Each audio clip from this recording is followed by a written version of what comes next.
Hello, everybody, and welcome to the White Hatter YouTube News Show. I'm Brandon. And I'm Derek. We got a couple topics to talk about today. We got. Hey, before we go on, can I make a couple comments? What? I noticed your mic stand grew a little bit.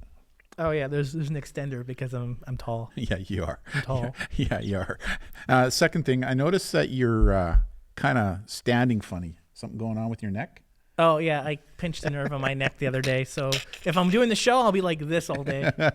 Third thing, the world is all aghast right now because Facebook and Instagram are down. Yeah, at the time of recording this, Facebook and Instagram are down. So the world is going crazy right now. I mean, it's interesting. I mean, one of the things you always taught me when it comes to digital world is always have a plan B, plan C, plan D, right? So if something goes down, you're ready to flip over to do something else. So, I mean, this should be a really good learning experience for a lot of businesses that depend just on Facebook or Instagram. They should have a secondary platform and a fourth platform in place, right, for contingencies such as this. Anyways. Yeah. So today on the show, we're talking about gamer-based malware. We're talking about private vaccine passport apps, maybe not being as secure as you may think. Data breach with a Storybook account or app. And Apple Pay and Visa, there seems to be an exploit. And weaponizing Apple AirTags. Oh, looking forward to this. Let's get into the news topics. In the news. In the news. So, first new topic, gamers beware, malware hunts Steam, Epic, and EA account logins. What's Steam? Is that what comes out of a kettle or what? Steam is just a gaming platform like Epic, EA, Sony, PlayStation, Xbox, just a store. So what's going on with this? So, discovered by Kaspersky, Internet Security Research, discovered that there is a type of malware named Bloody Stealer. Called what? A Bloody Stealer, I know, the names. Bloody Stealer? Yeah. It is a subscription-based malware hackers can pay for, either $10 for 1 month or $40 for a lifetime subscription. That's an issue. Like I've seen that over the past year where this is becoming more almost like a marketplace for stuff like this, right? So hackers can basically pay for this type of malware, and then it's on them to get it onto someone's computer. And if successful, it's designed to swipe data, including cookies, passwords, forms, bank information, screenshots, logins, and other information. So this is important because, as Kaspersky also identified in their research, there is a growing amount of stolen game account logins being shared on the dark web and increasing in value and price, which makes sense. So the whole idea here is if I want to use this, so I download it. Once I get downloaded, I have to be able to take the payload and be able to drop it into whose ever computer or device that I want to attack. So therefore, that's where the phishing attack comes in and attach it, and you click on it, and all of a sudden it gets downloaded. Precisely.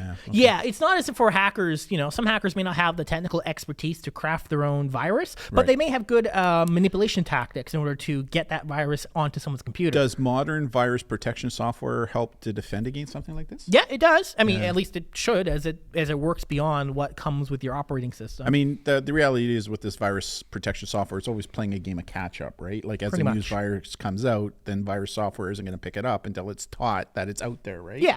And the fact that Kaspersky, an internet security company that offers antivirus programs, has found it, has analyzed it, and said it was a tricky one because it does have anti-detection systems built into it. But they have analyzed it. They have done their due diligence with it. So we are seeing those type of things happening. So again, the moral of the story here is just be careful about what you're clicking on, right? If you get sent a message or a text or an email from somebody you don't know that has a link on it, and you don't click on the bloody thing, right? So that's the defense. And also make sure you have good virus protection on your system. It doesn't matter if it's a PC or a Mac. Indeed. And we'll be talking about Macs later because I know you like to dig it at me. I always love adding Mac things. I know you do. Why? Because I'm a Mac fanboy. But before we get there, next news topic from last week. Portpass app may have exposed hundreds and thousands of users' personal information. So this is a private proof of vaccination app. And, well, they didn't keep their information secured online. It was unencrypted. impacting hundreds and thousands of users. This is a Calgary-based company, so there were a lot of Canadians impacted by this because it was designed primarily it looks like in the province of Alberta. Well, Alberta doesn't have a province-specific government-run vaccination passport app. Yeah, like we do here in British Columbia.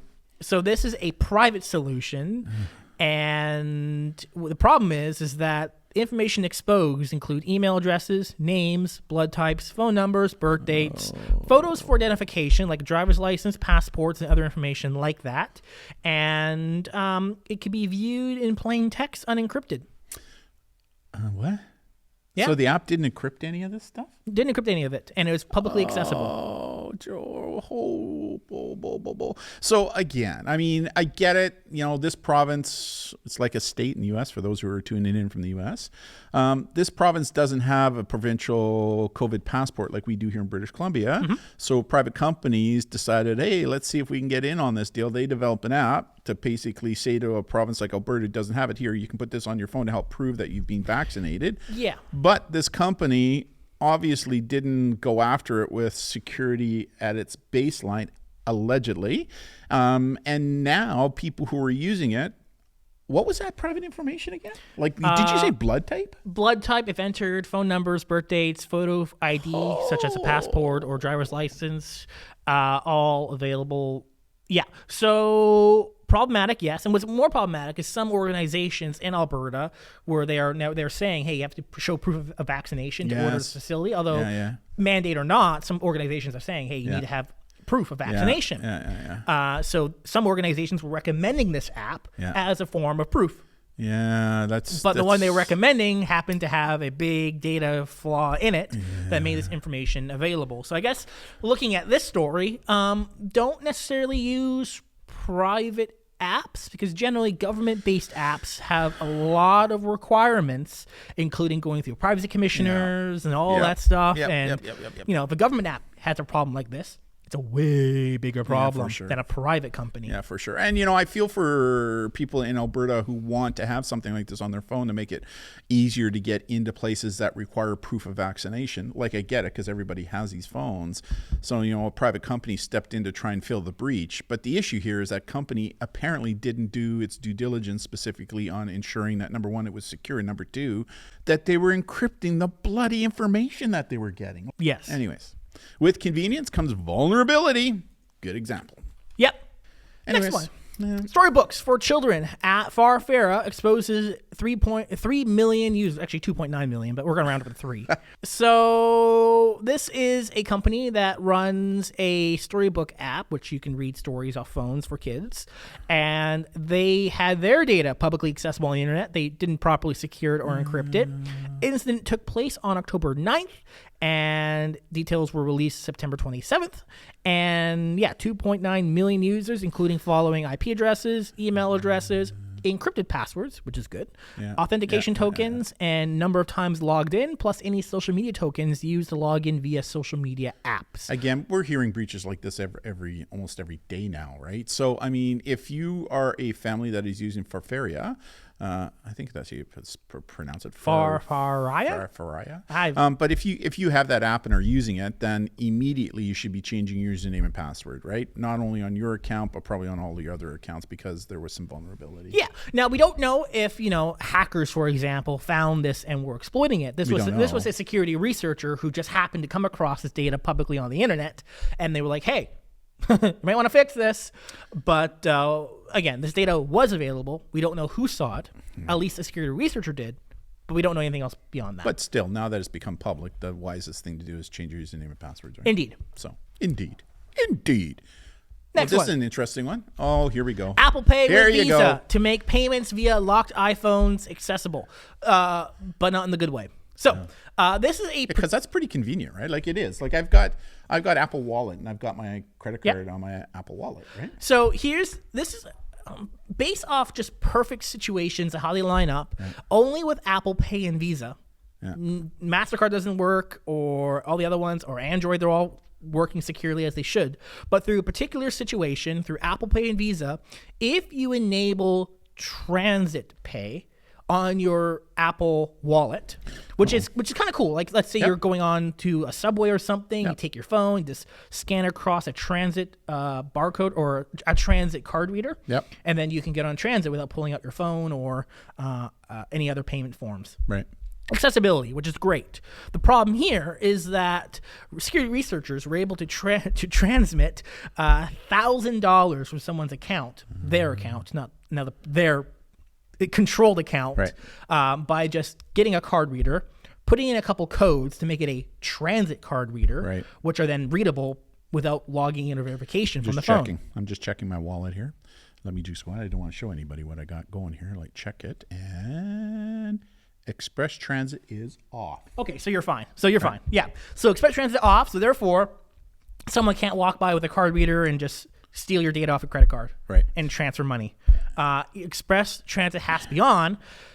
Problem here is that, according to Visa, according to the article, what they said was this is unlikely to have widespread real-world implications. Pardon me? I know, right? Apple said the problems with Visa. We don't know if that's true or not, but Apple has claimed that it's Visa's problem. They have to deal with it, and Visa said, this is not going to be a big problem. It's unlikely going to happen. It's one of those outside of a lab experiment. This kind of reminds me a couple years ago. Remember when credit cards first came out? NFCs on devices, you could walk by somebody and you could pick up some of the tombstone information on the credit cards. This is kind of the same thing. So I disagree with Apple and Visa, because what is to stop somebody? Well, it was Visa that said. It's Visa that said the problem is not going to be widespread. Apple said the problem is a Visa-based issue. Okay, well, because the problem doesn't exist on MasterCard or American Express. On Apple Pay. Yeah, but the issue that I have here is what's to stop a smart hacker or even a dumb hacker from going into a place like New York, where people are using these things all the time for transit, right? To get that through would make those, that is more likely going to happen. Where I sit on a subway car or in the subway station where people are walking by with an NFC basically reader, and then as you walk by, bink, bink, bink, bink, bink, bink. Just saying. Yeah. Just saying. Now, again, it has to be the particular situation. If you have Visa on your phone, it doesn't mean that anyone can walk by. You have to have Express Transit enabled. Right. Which a lot of people do who are using it when it comes to transit hubs, right? Yeah. But if you don't, then if you have Visa, like if I walk, because I have mine off, they couldn't do it. Precisely. Yeah. So recommend, if anyone out there watching the show, if you have Visa as Apple Pay payment, okay, but turn off Express Transit until such time this issue is fixed, because, hey, who knows who might walk by. So the easiest way to do it is just go into your wallet, click on your credit card, scroll down, and it'll tell you right there is it if it's on or off. And if it's on and you don't use it, turn it off. Yeah. Pretty simple. Pretty much. Anyways, I think Apple and Visa should get their heads together and figure out how to fix it, right? Like, I know they're pointing one of this, right? But still, I mean, come on, guys. I'm inclined to believe Apple on this, because the issue doesn't happen with MasterCard on their app or any other card. It's just Visa. Oh. So where's the differing? Where's the variable? But the issue isn't on Android devices either. It works well on Android. So then it does kind of point to Apple. Why is it only happening on Apple? Oh, good point there. The boomer. Good point there. Yeah. Anyway. So yeah, that's AirTags. Apple AirTag 0-day weaponizes trackers. Another Apple attack. I know. Woo! Apple. They are the most secure products on the world. Woo! Securer. Okay, so we've talked previously on the show before how people were able to figure out how to manipulate and change code inside of AirTags. Right. We've talked about it previously here on the YouTube News Show. Yep. What's been experimented now is security researchers were able to manipulate the code in order to send people to fake alternative websites. Okay. So here's how it works. So when you attach your Apple AirTag to your keys, for example, you lose your keys, log onto Apple, you go, hey, I lost my keys, and then it will turn the AirTag into, what was it called? Lost mode. Lost mode. That's the official name for it. It's called Lost. And then what happens? Lost mode. And then what happens is the tag will send out a signal to any other iPhones. They'll go, hey, you walk by it, goes bing, oh, hey, someone's keys, I've got to return them, kind of thing. Right. Well, what happens is that while in the lost mode, it generates a unique website found.apple.com, with other signifiers there, containing the serial number, the phone number, and a personal message for anyone discovering it. The what number? Personal serial number. Okay, thank you. Yeah. Just the way you said number, it was kind Serial of number. Serial number. Serial number. Yeah. The idea here is for people to then turn it in. Right. Well, being able to manipulate the code on the AirTag, researchers were able to, instead of sending people to the found.apple.com site, which is where it would take you, you could send anyone to pretty much any other website. Right. So the thought process is, okay, you send them to a phishing website that looks like Apple, but you first prompt them for an Apple login. Now, in order for this to happen, however, yes, highly unlikely, unless I mean, at a conference, I remember you and I did a cyber safety kind of thing, a conference that we're at, and we dumped QR codes everywhere, right?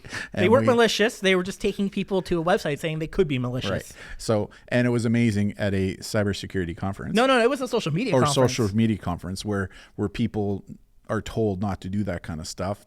They were doing it, and we were able to get.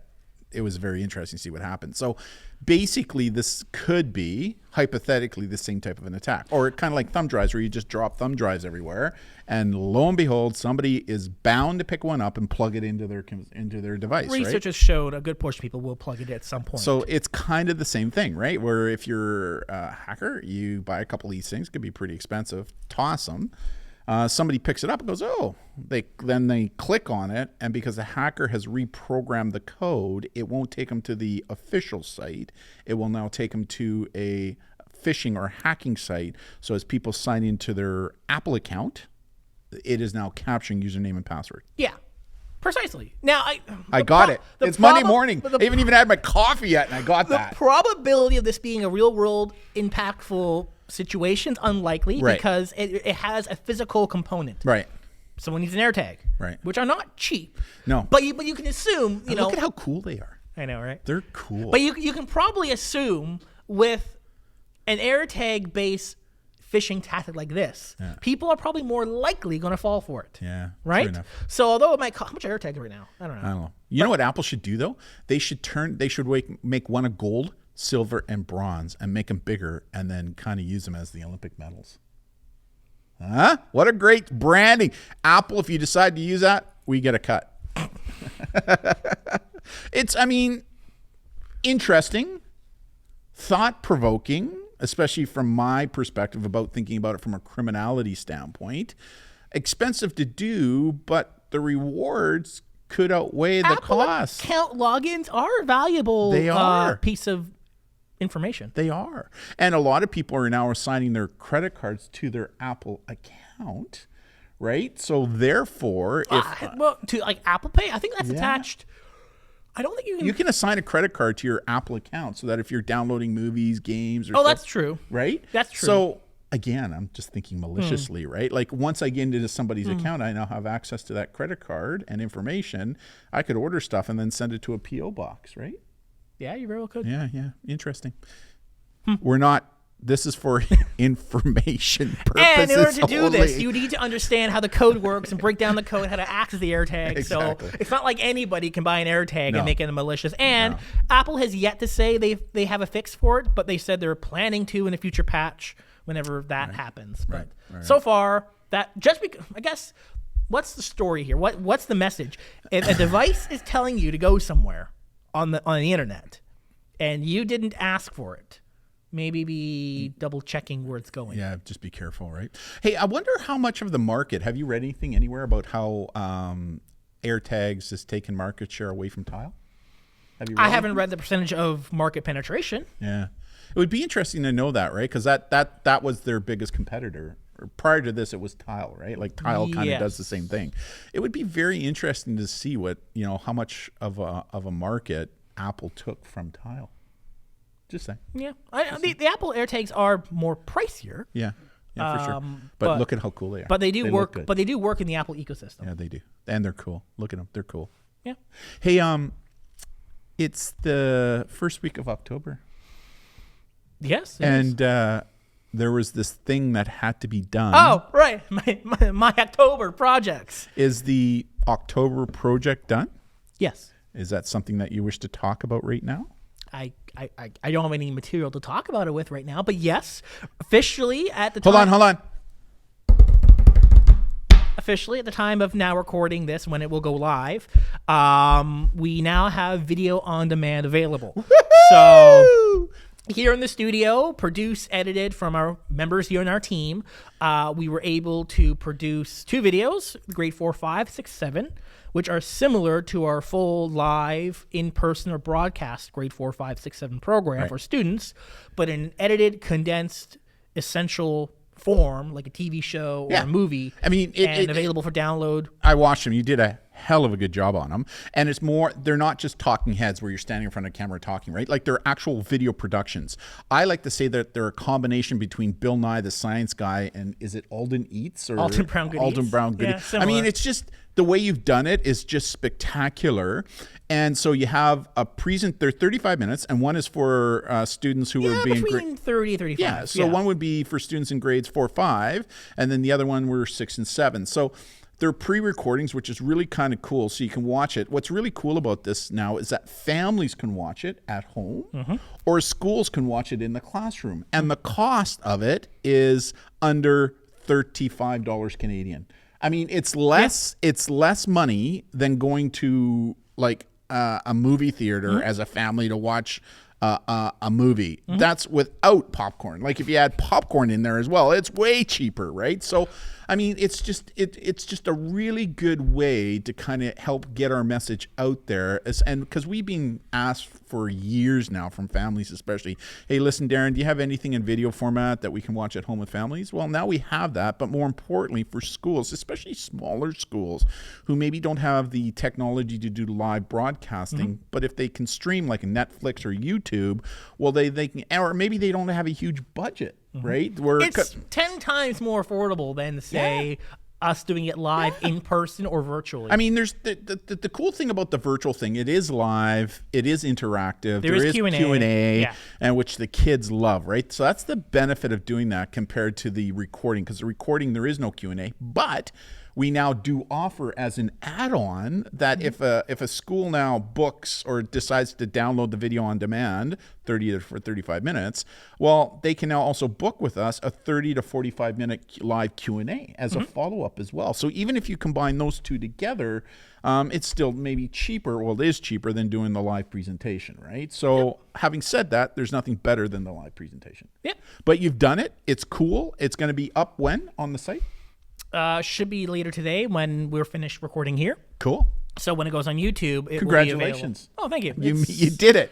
I mean, 3-month project. It was kind of funny watching you on Friday when you finished it because you looked absolutely drained. You looked spent. It looked like you had no more energy in you whatsoever. It was a 3-month project. It was the main focus. But now we're going in. Now that's there. We're going into our live season where we're doing live programs for schools. Yes. And I look forward to doing more video on demand. Yes. Adding more programs to the catalog here in the future. Good job. Thank you. Good job. Good job.